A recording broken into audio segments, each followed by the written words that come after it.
Okie dokie. I think that I hope everyone can see and hear us well. There were some glitching around here with the visuals, but I think everything's I was cool in and now. out on that audio. I heard it at the end. Yeah. Okay. Okay, we good? I think we're good. I think we are good. Okay, we're in. We're in. We We are made it. in. We're in the great transition. Welcome to the Great Transition. What's up, Hello, Asaf? everyone. I'm good. I'm good. I'm seeing a bunch of people connecting here on YouTube and on Facebook. Great to see you, everyone. Oh, how are you, man? Good. I get so excited every time I see Arabic writing in our chats. Yeah. When I saw there was this whole UAE Israel thing. I don't know about the politics behind it, Okay. but I saw some Arab guys with the special like the white robes and the thing on their head, and they were singing some Hebrew song. And I just thought, like, for one second, I thought to myself, these people are so similar. It would be such a great party at one day when everybody just is like, oh my God, it was so dumb. We fought for thousands of years. Oh my God, it was so dumb. Look, we eat the same food. We do this. We have all the kids the same. uh, We're just one family. We're just all cousins. Oh my God, I can't believe we bro, fought for so long. you're a reincarnation of the 60s. That's what you are, man. You were supposed to Possible. you It's were supposed possible. to live then. That's what But I agree, man. Possible. Totally agree. And you know, hey Abbas Ali Al Amar, if you're new here, great to see you. Hello, people from Norway, from Nairobi, Kenya, from Oh wow, we got a Turkey, Lebanon now. from Mm, oh, this is beautiful, beautiful. wow. All right, so great to see all of you. We are in the midst of the great transition, as viewers of this show by now should know. And what we're seeing around us is interesting. You know, Seth, I saw this actually. Maybe I can show you. There's this. Um, let me let me show you. Do you see this? Do you see this one? There was Yeah, I see. yeah. So there's another global warming kind of research talking about Greenland's ice sheet has melted to the point of no return. I don't know if they're exaggerating or not. You know, it's debatable. All these things, but you have that happening. You know, among other things, and it's becoming more and more, I think, clear that everything that's happening, not just the melting of the ice sheets, you know, things that are obviously connected to nature, but everything is connected to nature. Our politics is connected to nature. Our conflicts are connected to nature. Everything is part of an evolutionary plan. We are witnessing through everything that's happening in the world, we are witnessing nature's evolutionary plan for us being laid out in front of our eyes. This is what we're actually seeing. If you think about this from a Kabbalistic perspective, of course. And so, all that you see that you call my world, you know, my work and my family and my kids and my dog and my car insurance and my mortgage and all those things, this too is how nature's governing force awakens you, um, in dialogue with you, communicates with you to search for some connection with it. And this is what's happening to us today on a global scale. Nature is speaking to us through all its levels, the rocks and minerals and ice sheets that are melting, and the vegetative level, and the viruses and the animals and the people. But here's the thing, talking about the, if we just realize that, why did we fight for thousands of years? We can only listen, we can only communicate back, we can only hear what nature has to say, what nature wants from us through the human level, even though it's talking to us on Meaning all on the human levels. level Yeah. versus what? Versus what? What do you mean? Meaning between us. We have to Mhm. discover nature not just through the ice sheets and the plants and the animals and the No, viruses. we have to, We have to talking to discover the ice is not going to work. exactly, but and talking to each other is also something very external. Very, language, if you think about it, was something that was created to, it's an evolutionary creation by all means, but it was created as a result of individuation. It happened at this, as a parallel process. Human beings became more evolved beings and more separated and more split up and individuated, and then they began to cover that, compensate for that with language. What we really need to find is a conscious sense of that connection we always had between us, designed by nature itself. That's what's nature, what I mean by, communicating, finding nature, understanding what nature wants from us through communicating with each other, through connecting with each other. There's a piece when you're saying this, there's a piece of it that is hitting home hard right now, and that is that we all contain inside of us. So I need to listen as you're talking to see the other elements of reality. I need to also feel. Once we start studying the wisdom of Kabbalah, we discover the first kind of discovery that we make is who we are. What is the nature of reality? As on this speaking level, we're very similar to everything else in reality. We're unique in that we have this ability to speak.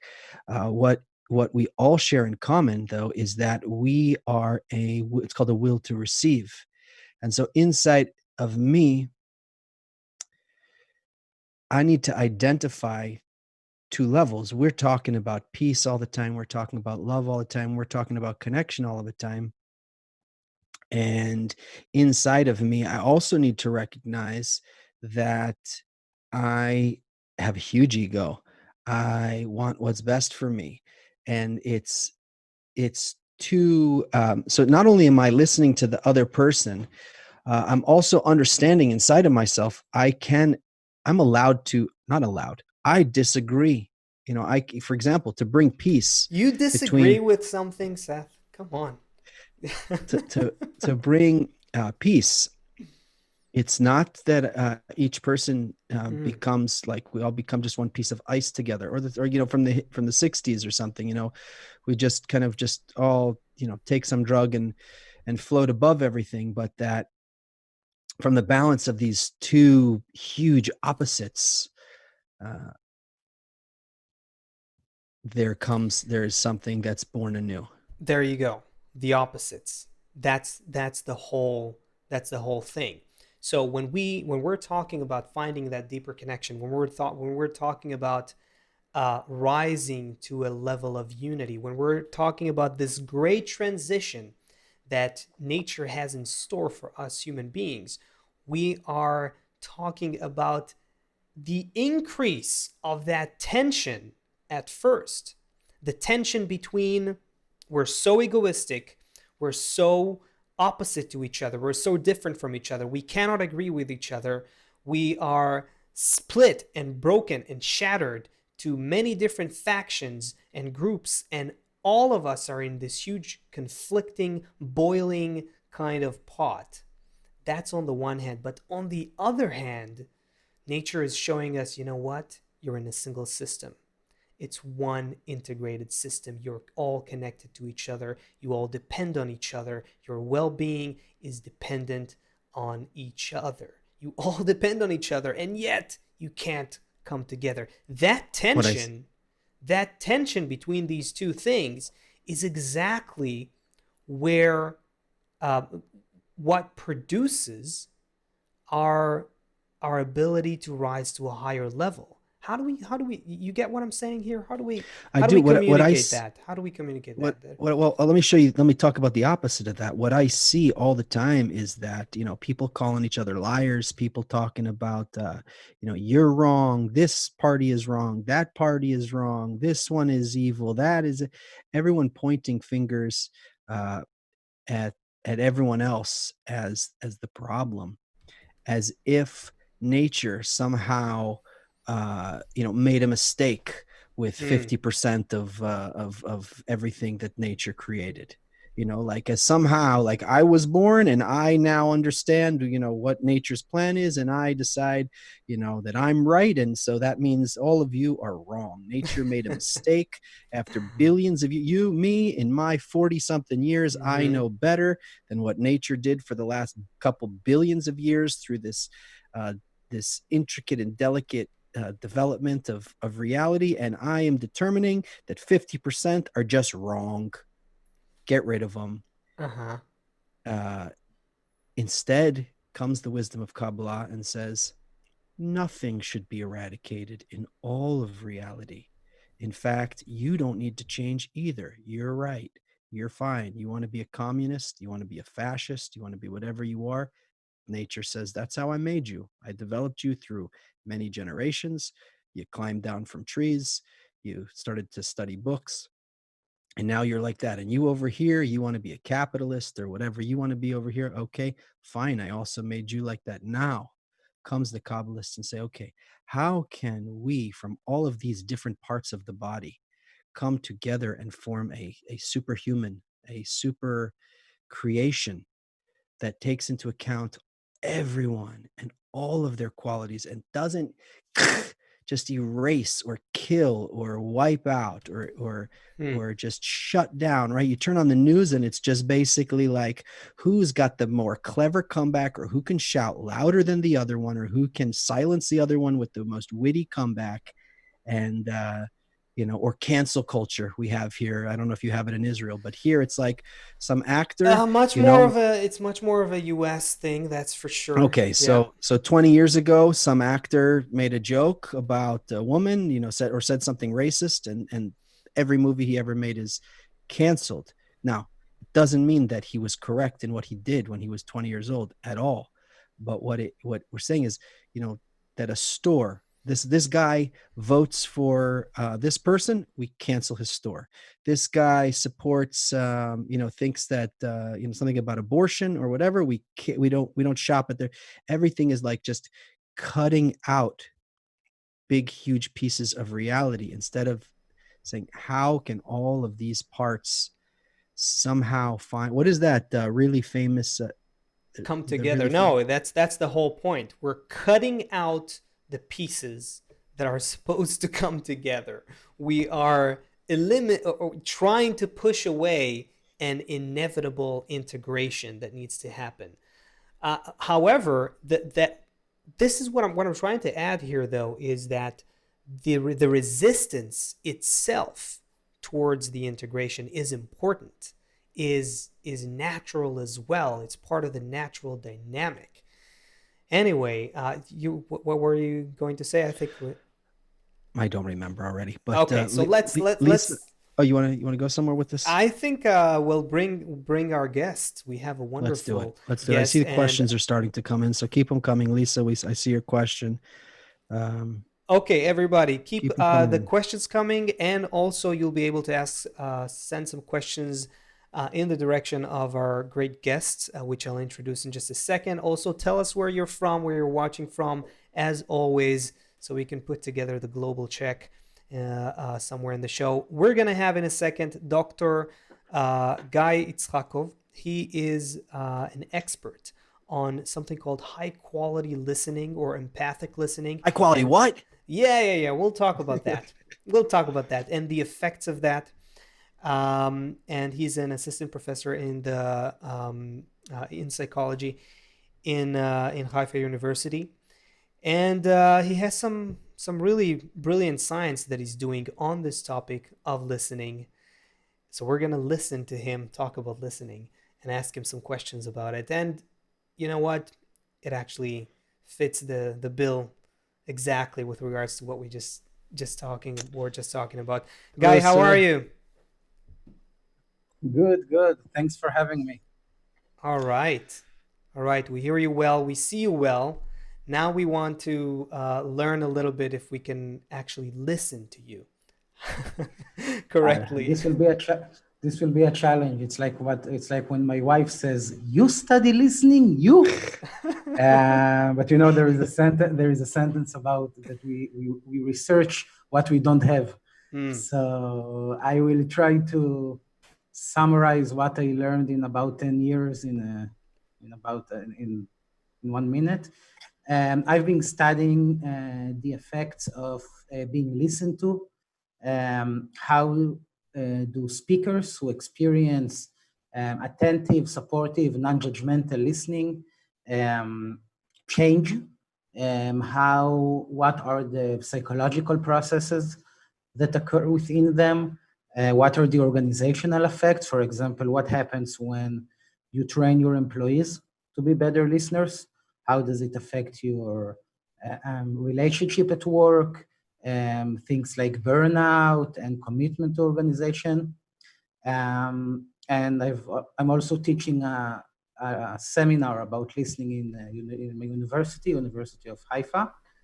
And I can say that listening has many positive effects. Just to get your attention a bit, as you both know, my original background is from economy. My BA is in economy, and I somehow got to do my PhD in organizational behavior. And so this is an economist who actually listens. You hear that, Seth? Who studies listening?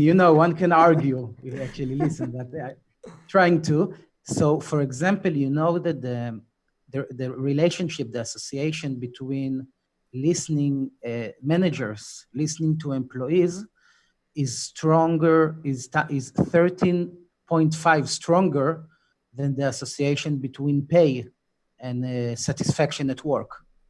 So, for example, if I perceive that my supervisor listens to me, the effect on my satisfaction at work will be more than 10 times higher than if I got a raise.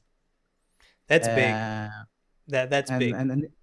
Yeah, and this is by the way not not my single research, but this is a meta-analysis of combining together many studies that studies this effect, and these are the conclusive results.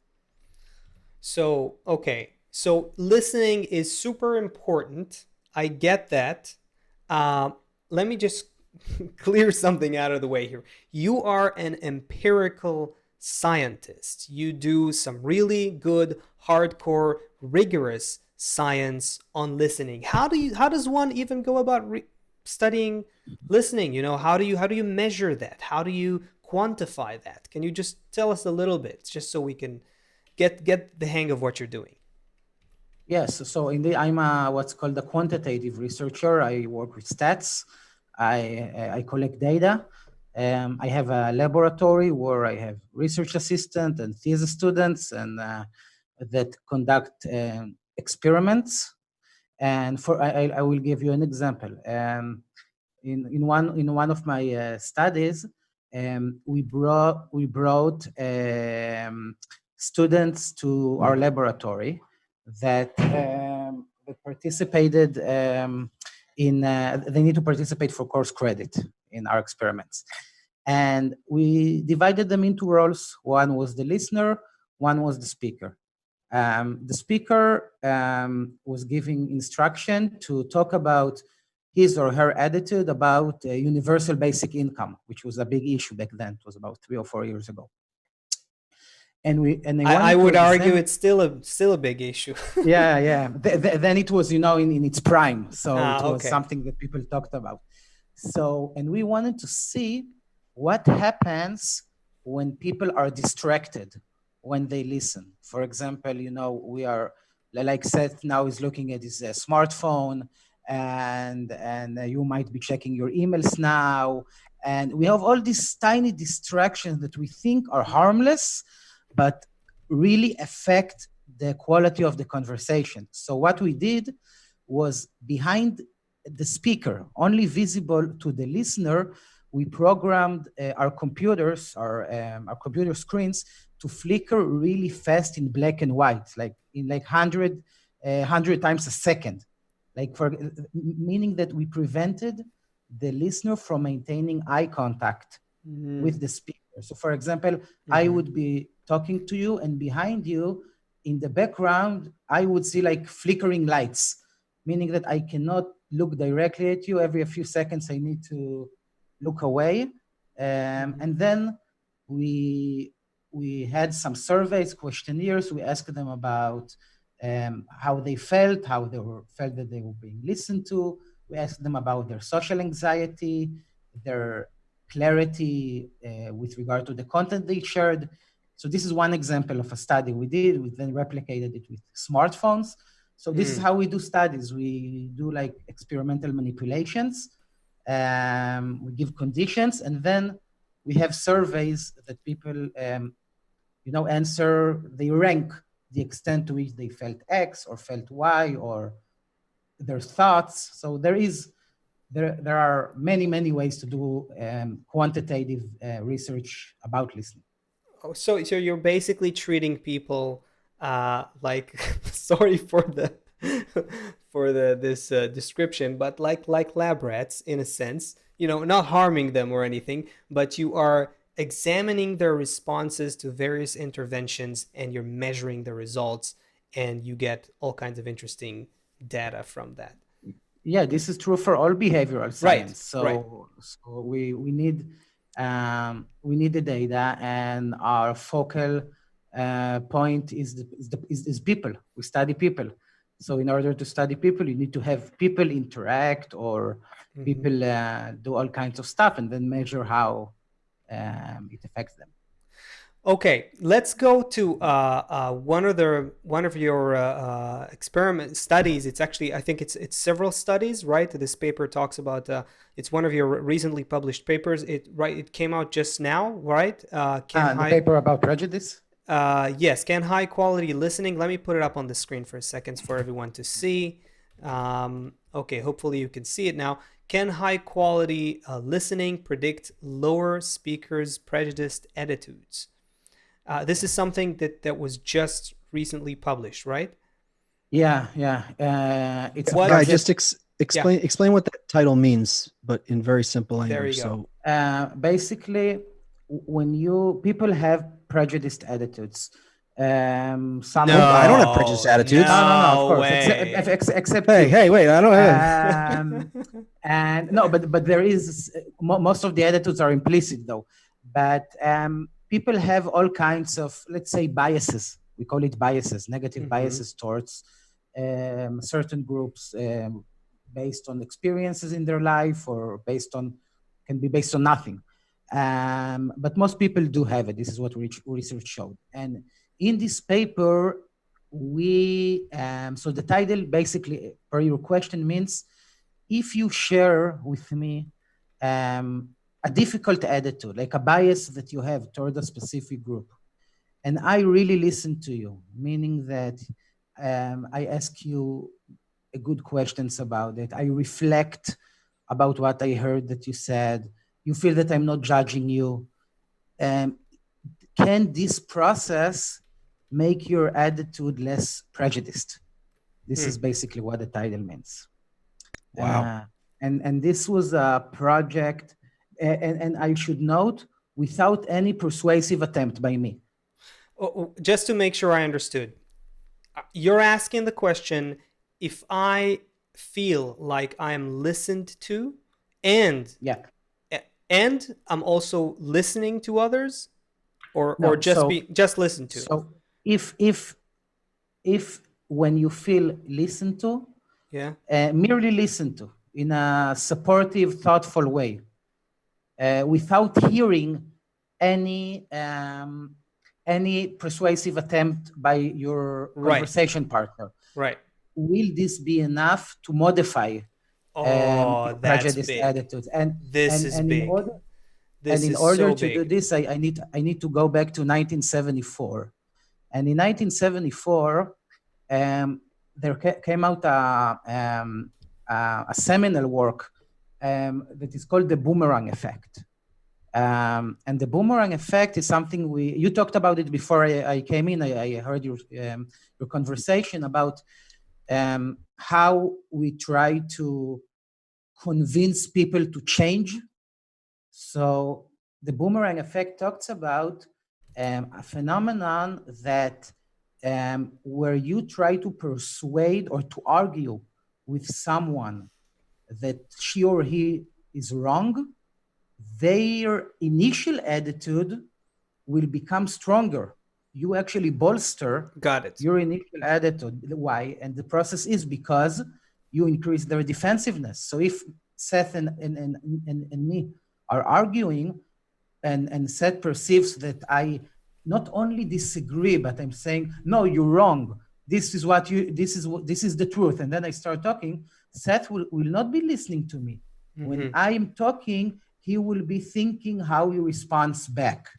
So basically, I just gave him an exercise on how to bolster his original attitude for the time that we conversed. So these are big important things that you're saying. This is huge. You're saying that the environment of an argument itself fuels self-justification.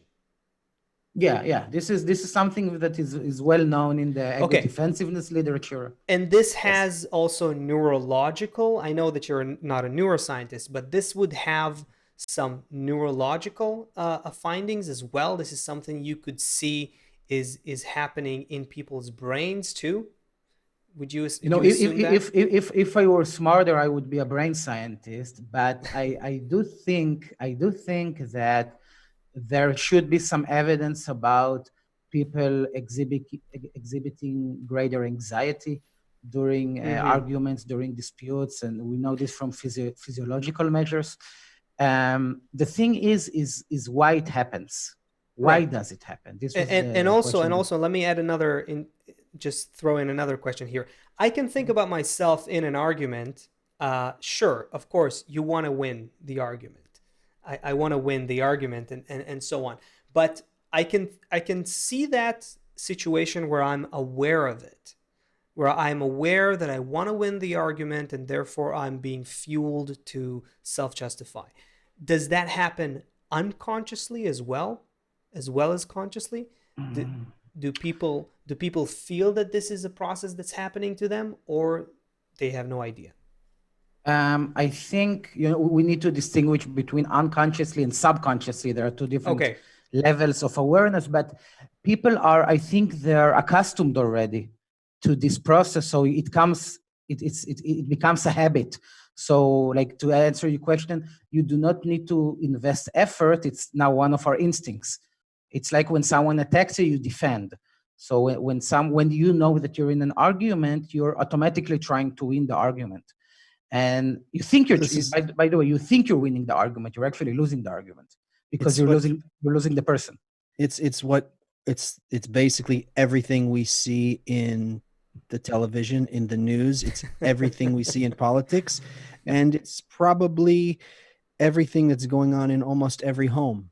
And this is interesting because I think it was about almost 2 years ago, I got an email from a reporter from The Atlantic who read one of my chapters in a book that I wrote about listening in negotiations. And she and we conversed. I'm still in touch with her.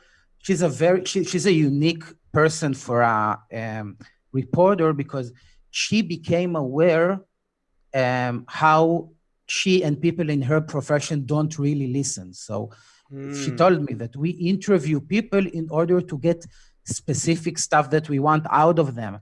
And this prevents us from really listening to them. And she went through a deep change in the way she thinks. And this is, I think, consistent with what you just said, that and this goes back to the work of Carl Rogers, which was one of the most noted psychologists back in the 1950s.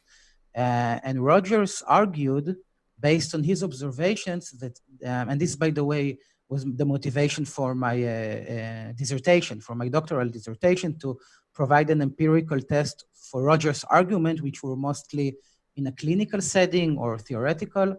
And Rogers argued that one of the core reasons that we are unable to really communicate in a good manner with other people, and this actually impacts our internal communication, meaning that if I can't communicate with you, I will not be able to really know myself. Only through our communication can we really become aware of our true selves. Hold on. Wait a second. This is something completely new. Let's make a stop for a sec. Okay. So by listening to the other person, just want to understand if I just heard what you just said. Yeah. If I listen to the other person, I come to truly know myself. Is that what you just said? This is what Rogers argued. Yeah.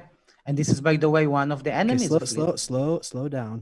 No problem. I can talk about it for hours. I've been studying it for not hours. We have a few minutes, but I know. So I'm trying to summarize. I will just finish my previous sentence. Okay. What Rogers said, that the reason that people cannot listen well, that prevents them from listening well, is because we have a natural tendency to evaluate what we hear.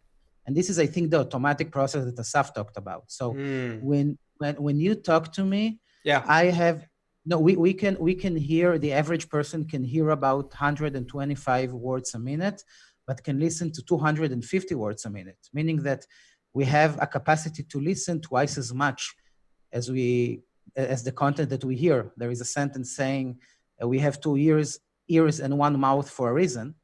And this natural tendency to evaluate, meaning that, for example, if I talk to Asaf and now I'm talking, so he's thinking, even automatically, do I agree with what he's saying?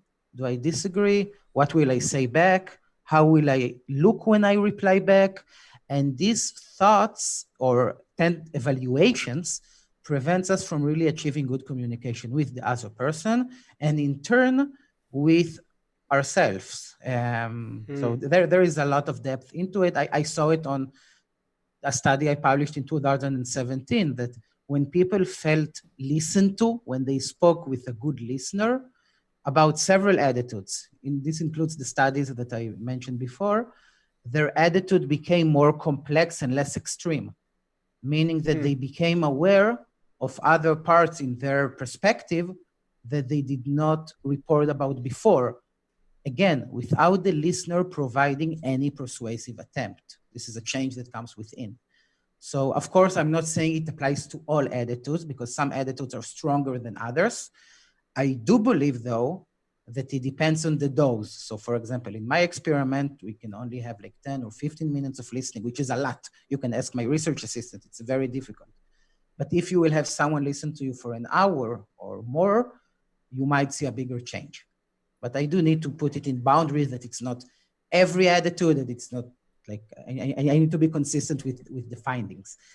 And this goes to the study about prejudiced attitudes. So what we hypothesized based on, this actually started as a thesis, MA thesis work of a student of my colleague in the University of Cardiff in the UK. And she built on my dissertation and wanted to replicate it in the context of prejudiced attitudes. And I was a bit apprehensive before, because prejudiced attitudes are difficult to change. Prejudiced attitudes such as what? Such as, for example, prejudice towards the elderly, towards immigrants, towards obese people. We had in one study towards, we had various topics of prejudiced attitudes. In her study, they could freely choose their prejudiced attitude. We did it because, like you said before, I don't have a prejudiced attitude. A lot of people do not acknowledge, or sometimes are not even aware that they have prejudiced attitudes. This is why she let them freely choose their attitude, so they have something to talk about. Right, but in Seth's case, he really does not have. Yeah. As you know, I know Seth for many years. I can assure people that he does not have prejudiced attitude. We can have him take the implicit association test and then see. Not necessary. based on our promising results, we conducted, it was a project that lasted, I think, about 3 years, almost 3 years. And our model was that when people feel really listened to, they gain self-insight. They gain, like I said, knowledge about themselves. And Explain as a that. result, Explain and that. so What does it mean to gain self-insight through so listening? for example, when you feel listened to, when you're the Yeah. speaker, and you feel that the other person is really trying to understand you, is you delve deeper into your attitude. So for example, Okay. the scale that we use for self-insight was like, I learned new information about my perspective during the conversation. I was able to look at my attitude from different points of view. Mm-hmm. So this is in the beginning we called it self-introspection. Then one of the reviewers didn't like it, so we called it self-insight. But the process is the same. It's also called reflective self-awareness, that you can become self-aware, but in a good manner, not in a defensive manner. Okay, let me just try to say it in my words sorry, yeah. And tell me if I got it right. So if I speak right now and I feel like, wow, I'm totally being listened to, like my words are being received by the other party, that makes me go deeper into what I'm actually talking about and what I'm actually thinking, what I'm actually expressing, what kind of attitudes are existent in me that are now being expressed through words. The more the other party gives me a sense of listening, or the more I feel like the other party is listening, the more attentive I become to my own ideas. Yeah, because you're not concerned, because you're not concerned anymore about what the person thinks of you. When you're concerned about what the other person thinks of you, on how you might appear, you that goes back to the mechanism of evaluation. Exactly. Right. So it also agrees with my empirical not necessarily research. The one that says that, after a few beers with a friend, you hear each other much better. This is why the empirical support. Yeah, of course. So this is basically what we did, and this in turn makes people more open to change. By the way, something interesting. You know what's the best predictor of relationship satisfaction between couples? What's the best predictor? Like, what is the key outcome if you want to have a good relationship? If I money.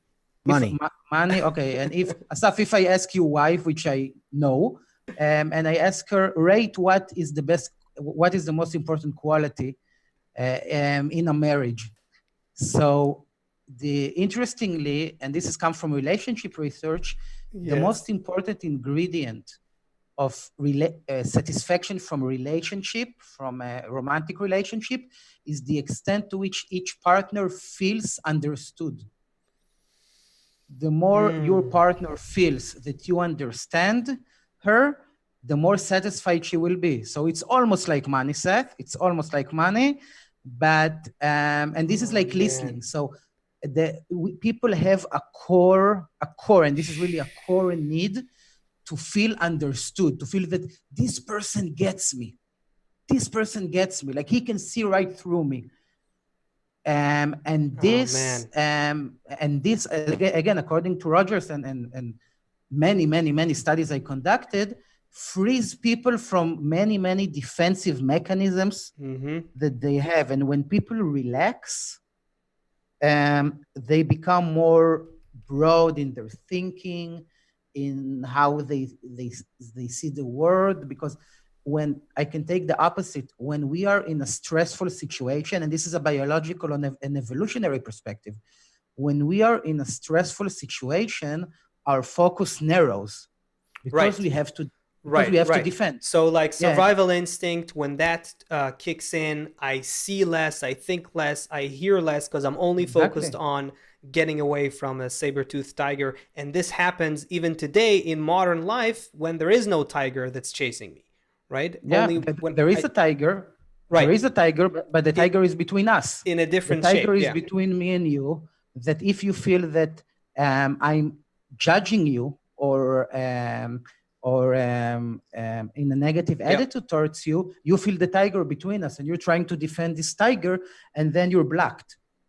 Then Oh you're my black. God. And with listening, I see listening is not the goal. It's the instrument. Like as I see it, listening is the instrument for connection. This is how I see it. For example, one of the best practices for connection is something called relatedness. And the association between listening and relatedness is very, very strong. So when you feel listened to, you gain, instead of being defensive, you gain psychological safety. You don't have the tiger between us, and now you're open. You're open to think. You're open Mm-hmm. to delve deeper into your thoughts, and the other person, the goal of the listener is to help you with it. And this is not easy, by the way. Listening is not easy, and this is something that requires training. Many times, even when I wrote for the Harvard Business Review, they told me, write a few tips. How can managers become better listeners? Give me 5 tips how I can become better listener. And this is really difficult because it requires training. And it's like a muscle you have to train. So, Guy, this is the that's exactly it right there. When I look at the news, for example, right, they're gaining more dollars by creating conflict, right? They're selling more page views by sensationalism. There's also all kind of studies that if I, write the sun was shining today and everyone's happy, nobody's clicking. And if I say the 10 reasons why Donald Trump, whatever, so boom, boom, boom, click, click, click, click, click. So let's for all of the people who are with us, and we'll do a global check soon, Guy. You won't believe what's going on here. You have people all around the world from probably every religion, color, everything is here with us. So let's be, so we're not going to ask you to give us the top 3 ways to do this, but let's at least make some split and say that we need to apply this first in a place like there's a question from Emily Williams on Facebook, like how do we apply it at home? So for example, at home, we have a goal to get a shared goal that we're living together. We decided together to build a family. So we both want this to work. If we're trying to, just a sec, if we're trying to, make peace with the person who has some other agenda, which is to get more clicks on their website or whatever it is, that's, it's like banging our head against the wall. Even I can listen to them for a million years, we're not going to move. So let's also help everybody here trying to understand where it is that we can. Yeah. So a few practical tips, because there are, like, for example, at home, when you converse with your partner or with your child, when you listen, try to think of a question that will benefit them. Try to think of what you can ask, not to satisfy your curiosity. Let's say your child is, there is a big difference, by the way, between, it's called the how versus a why question. It's from a great book about parenting called How to Listen So Kids Will Speak, and How to Speak So Kids Will Listen. And there, I can ask my kid, why did it happen versus how did it happen? And this will elicit completely different reactions. So for example, one exercise, when you talk at home with anyone, try to think of one good question you want to ask that will promote the needs of the speaker, not your own needs, the needs of the speaker. So this is one thing. By the way, one of the best ways to make people perceive that we listen to them is to ask them good questions, open questions. They can be as simple as, and how did it feel when you walked in the office and said that? It could be simple, and this is one. Another is providing reflection, like provide a short summary. You don't have like to talk a lot like me. I talk a lot for a person who studies listening, but try to summarize in a few sentences what you heard and ask, did I understand correctly? First, you will see how difficult, but you will. Sometimes my students ask me, and what if I don't summarize correctly? It doesn't matter. You intend your intention. that you want to understand. And then you understand better, and then the person can hear himself from the side. And there are also more mundane stuff, like when you have an important conversation, take away your smartphone. You know, Asaf asked about brain studies. So there is a brain study that shows that when the voice, the sound of the smartphone, when we hear the WhatsApp or an email incoming, there is dopamine that releases in the brain, like when people do drugs. Basically, we're addicted to this instrument. So, and a lot of managers think that if they just look who sent the message without replying, it will be nothing. It's not, because every few seconds, if you'll notice in conversations, every few seconds, the speaker comes back to look at you as the listener to see if you still has the eye contact with them. If they perceive in this few seconds that you're still with them, they gain a lot of confidence to continue. If they notice that you're doing something else, there are many studies about it, I won't dwell you on it, but if they perceive that your eyes are somewhere else or you're doing something else, even for this second, they will also get distracted, because this is when you signal that I'm not really with you. So do everything in order to maintain constant eye contact I gotta for ask, 5 minutes. I gotta ask something about this one. I don't know if there is any data on this or not, so tell me. And I think someone asked a couple minutes ago about men and women and what happens here between men and women. But I gotta ask specifically about this issue of nonverbal cues in communication. Women are better at that. Just tell us. Yes and no. Okay. Like everything in psychology. So women on average are better listeners than men. This is validated. We checked it across all the listening studies. There you go. Women, Wait, we have to give this. on average, women are better listeners than men. This is true. However, the effect, and I will try to not be too like scientifically speaking about it, but the effect on distraction on listening, like I told you, with the screens or with looking at the smartphone or with dozens of other things, the effect of distraction on listening is stronger than the effect of being a woman on listening.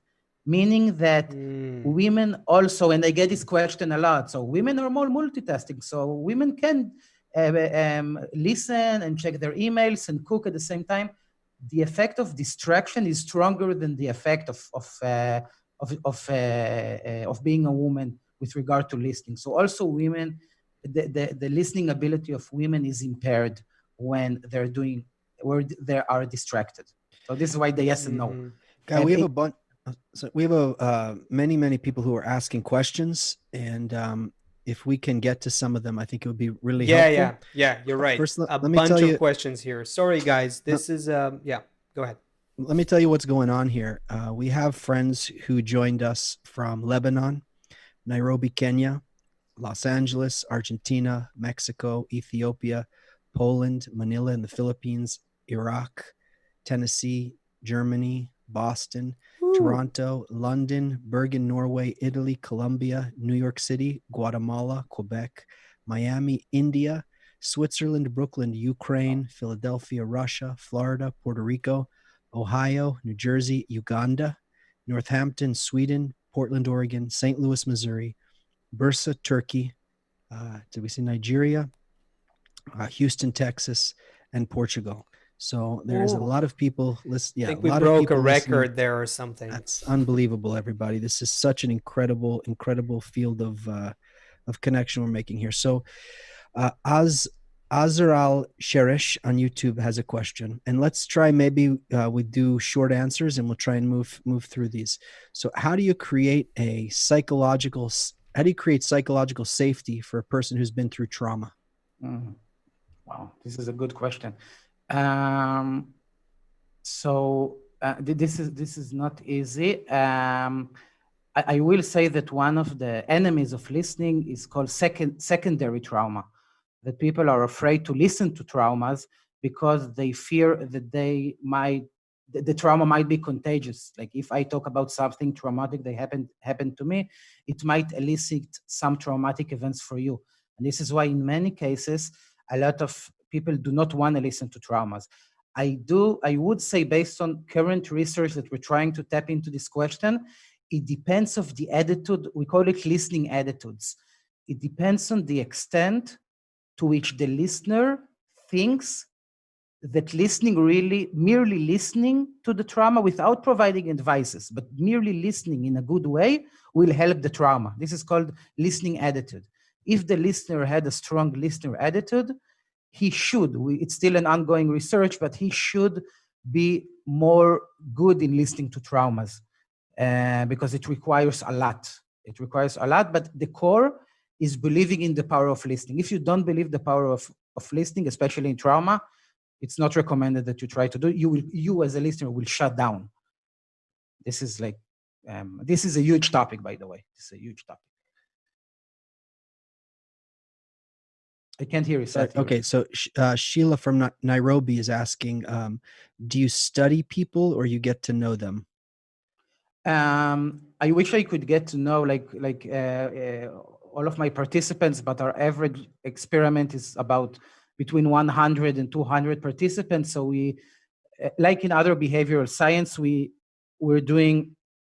having people come to the laboratory and do short, as the researcher, by the way, I'm not allowed to conduct my own listening sessions. I have research assistants who conduct these studies because I know my hypothesis, so I cannot be the one who listens. It's called experimenter bias. And there are many, many interesting studies, though, not mine, but qualitative studies, where people conducted thorough, in-depth interview with other people. For example, one of the best papers in qualitative studies about listening was listening training that was conducted for prisoners. And they conducted interview with those prisoners and observed the change that these people went through. And this was a qualitative study, meaning that they conducted interviews and they really become to know these people. Me, in my research line, I don't have this possibility. I know my students from my listening class. I know my research assistant, my research students, but not most of my participants. I see them as data. This is data to me. Okay, Azrael Cherish on YouTube has another question. Is there a difference between introspection and self-introspection? No, but basically it's the same. It's the ability of a person to delve into what they're saying. It's the ability of a person to be, let's say, concentrated in the present moment and what they're doing. It's kind of similar to some of the aspects of mindfulness, though it's not the same. In some extent it is, but it's not the same because in listening, you need the other person in order to do it. Okay. But basically it's the same. Siv in Norway is on Facebook is asking, is the best way to stop an argument to just agree from the beginning with the other person?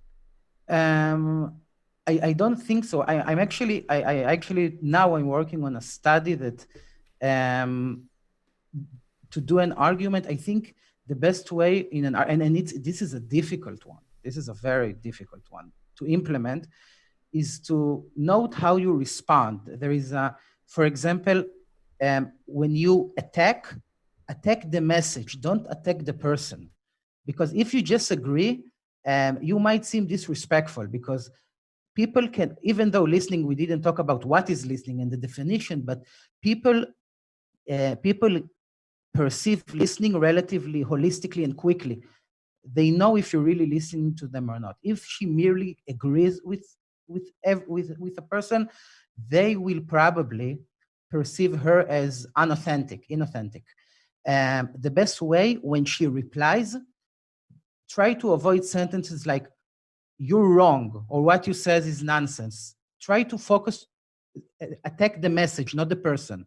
Like, okay, I heard you. My perspective is that XYZ, meaning that don't tell the person you are wrong, or I think focus on the content. And this would be a good way to have facilitating conversation instead of an argument, because in an argument we attack each other. I'm right, you're wrong, I'm right. Leave me and you out of it. Let's talk about content. I think this is a more a better way to conduct, and then you won't have an argument, you'll have a conversation. I Again, gotta it's not say, easy. it's not easy. I'm making so much, a lot of insights while we're talking, and there's so many angles we can take here. I mean, I loved that you tied it together with evolutionary psychology and evolutionary biology. That I think is fascinating. What you just said now, I find it a lot very interestingly in creative sessions. You can see how when you're in a creative session with a person, it works well when you're both disconnected from yourselves and you're just talking content. You're talking about something that's outside of you, that's between you, and it doesn't matter if who said what. It doesn't matter. You're building something together. It's as if you're losing yourselves in the process, creating something together. And you can see that with some people, the dynamic is not there. You don't have that kind of creative jam with, and it just doesn't work. And starts being like he said, I said kind of thing. It's totally, there's so many angles to open up here. We have 2 minutes left. I want to ask you a general question here. There's so much insight that you've gained from researching listening into human beings and the human condition in general. Looking at society today, looking at the conflicted nature of society in so many realms. We've talked about it in the beginning of the show. What do you think?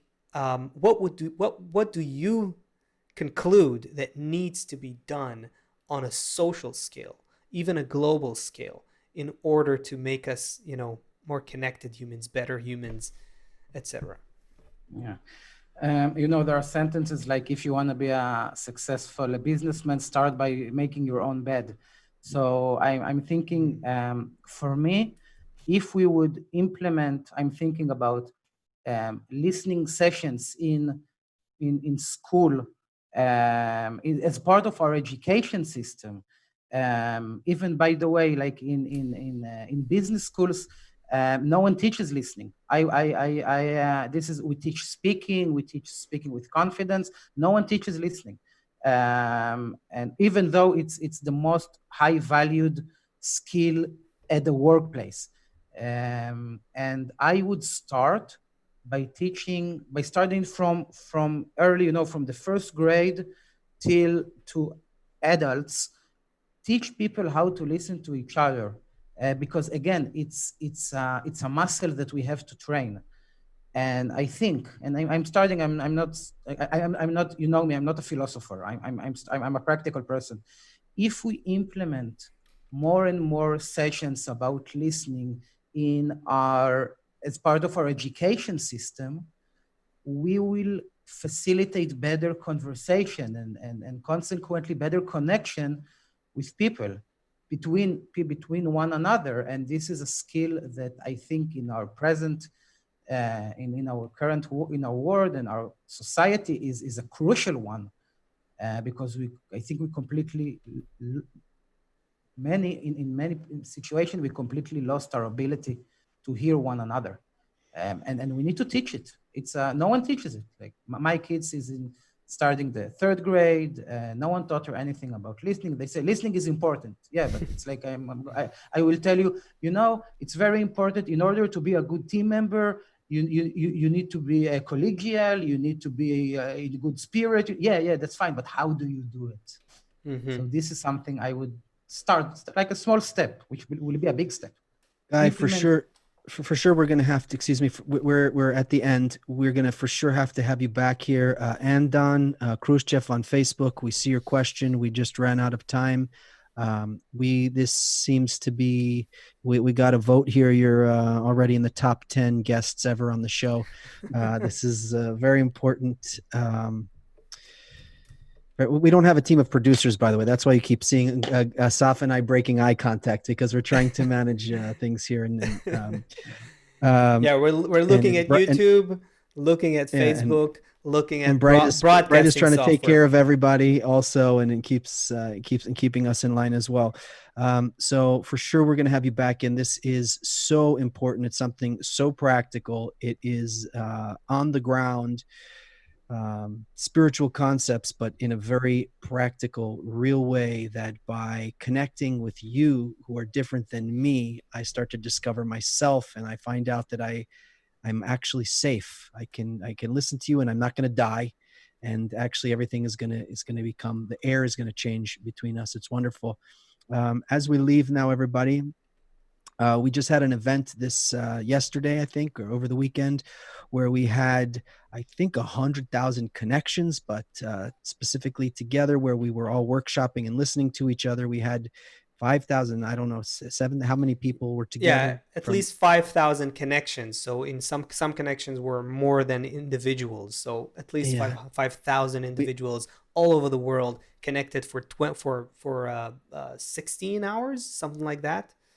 And we were doing Yeah. the process of listening to each other and trying to connect. And for this event, we made a cute little song with the video. So let's go out with that.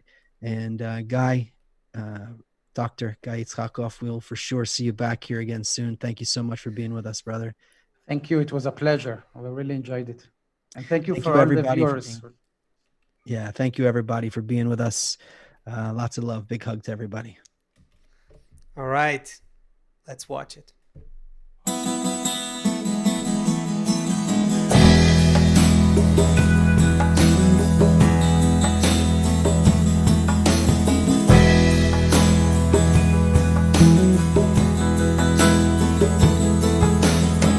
When I was born, they gave me nationality. After some years, one night I lost my virginity. Asked to be free from what I feel and from what I see. Started to want to lose my own identity, so I can feel one, so I can love everyone,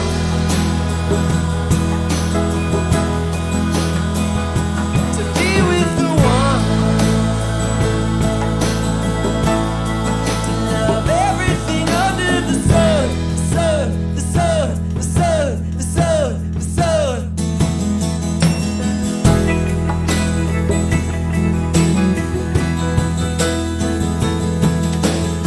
Lately I learned the secrets of reality. Lately I heard the story of our history. Lately I dream for everyone to come and see, to be with the one where everything is inside of me, so I can be one, so I can love everyone,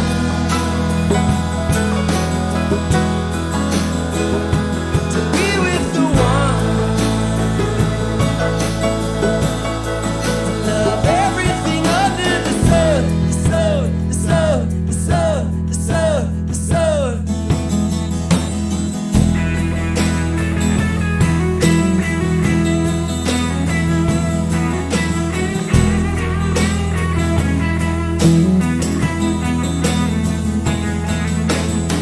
Lately I learned the secrets of reality.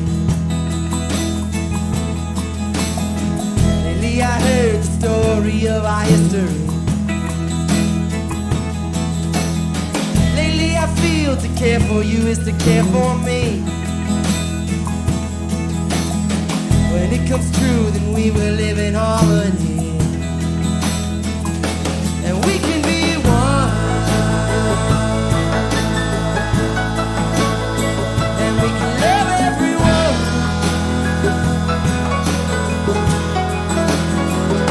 to be with the one, to love everything under the sun, the sun, the sun, and we can be one,